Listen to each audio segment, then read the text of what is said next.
कहा वैद्य की अंगुलियां इतनी कोमल होनी चाहिए, इतना हो जब किसी का ऑपरेशन करे, किसी को दवा दे, किसी को स्पर्श करे तो उसके पहले एक ऐसा पदार्थ लगाए, इतना उसकी अंगुलियां सुकोमल हो जाएं कि जब वो रोगी को स्पर्श करे तो जैसे अपनी माँ के हाथ से स्पर्श करने पे सुख की प्राप्ति होती है, ऐसे वैद्य के हाथ से उस रोगी को छूने पे सुख की प्राप्ति होना चाहिए।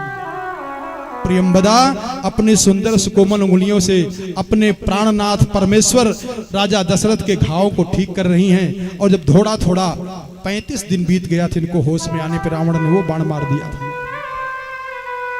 और तब प्रियंवदा इनको जब ठीक करती हैं, थोड़ा थोड़ा जब होश आता है तो इनके साथ चौसर खेलती हैं। प्रियंवदा चौसर खेलती है, जो खेला जाता है ना कि राजा लोग खेलते चौसर, तो चौसर खेलते हुए रानी प्रियंवदा स्वयं अपने पति से हार जाया करती है। क्यों?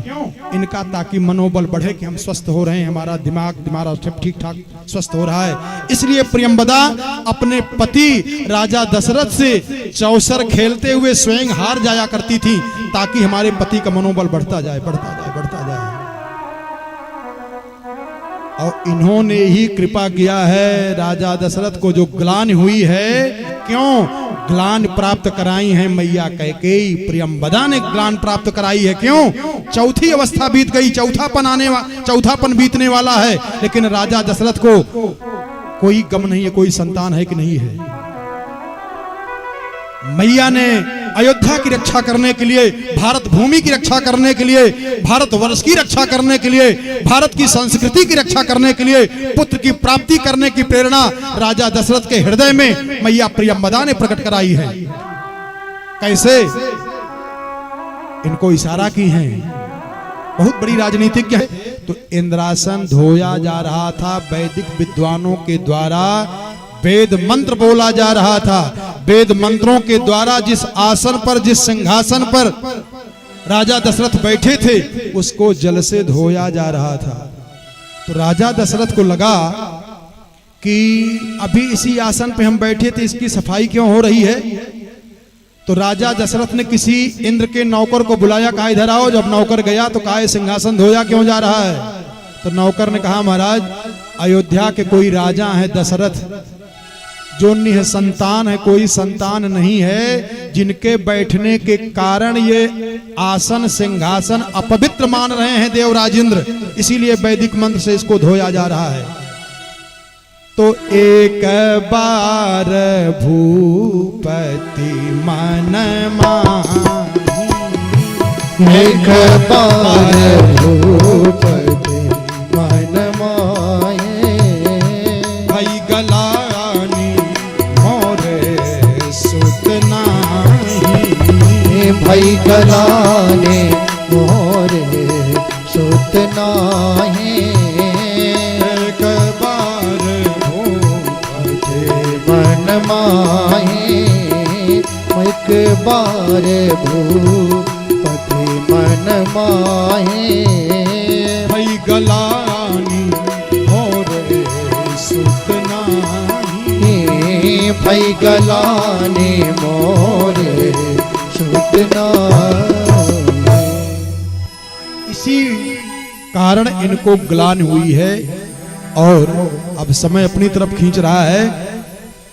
रामचरितमानस में 18 बार आया है, एक बार, एक बार, एक बार, और जितनी बार आया है उतना ही रहस्य भरा हुआ है। रामचरितमानस में 18 बार आया है, 18 पुराणों का संकेत दिया गया है। एक बार, थोड़ा प्रेमी श्रोता हो, बुद्धिमान श्रोता हो, आप लोग हल्का सा एक आध दो हवाई सर्वेक्षण करा दूं आपको मानस का, जरा देखो 18 बार आया है। बोले एक बार त्रेता जुग माही, एक बार आया। एक बार रची कुसुम सुहाए, और एक बार भरी मकर नहाए। तो एक बार अरे भूपति मन माही, भाई गलानी मोरे सुत नाही। एक बार भूपति मन माही भई गलानी मोरे सुत नाही। पुत्रेष्ठ यज्ञ हुआ और उस यज्ञ में चूरू लेकर के, खीर लेकर के प्रकट हुए कौन? अग्नि देवता। प्रसंग फिर कभी सुनिएगा।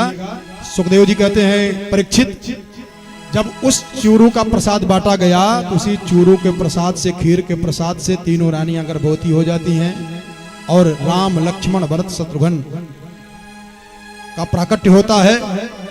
और विश्वामित्र जी आए हैं, ध्यान देना, विश्वामित्र जी मांगने नहीं आए हैं, ध्यान दें। अभी कथा सुने होंगे, विश्वामित्र जी मांगने आए थे यज्ञ की रक्षा करने के लिए ना। विश्वामित्र जी मांगने नहीं आए हैं। मैं जाचन आयूं नृप तो ही, मानस की चौपाई पर जरा ध्यान दें। जांचने का मतलब होता है मैं पता करने आया हूं महाराज कि आपके यहाँ भगवान पुत्र बन करके कैसे चले आए। हम तो राजपाट छोड़ करके साधु बन गए, तब वो हमारे यहाँ नहीं आए। और मैं जांचन अरे आयूं नृप तो ही। और ध्यान दें, क्यों आए हैं विश्वामित्र जी? राजा दशरथ को चिंता हुई कि हमारा समधी कौन बनेगा, मैं इतना बड़ा राजा हूं। रानी कौशल्या, कांतिमती, इनको चिंता सताई है कि मेरा पुत्र इतना सुंदर है, मेरे पुत्र के योग्य बहू कहां मिलेगी।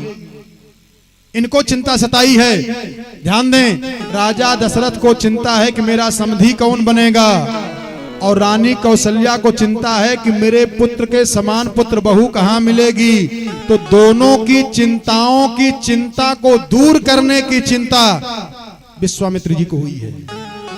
साधु को चिंता नहीं होनी चाहिए। तो विश्वामित्र जी को चिंता क्यों हुई है? कौशल्या की चिंता को मिटाने के लिए, राजा दशरथ की चिंता को मिटाने के लिए। तो गाधी तनय मन चिंता व्यापी, गाधी तनय मन चिंता व्यापी, गाधी तनय मन चिंता व्यापी, गाधी तनय मन चिंता व्यापी, बिनु हरि मरहिमा सिचर पापी, बिनु हरि मरहिमा निश्चर पापी।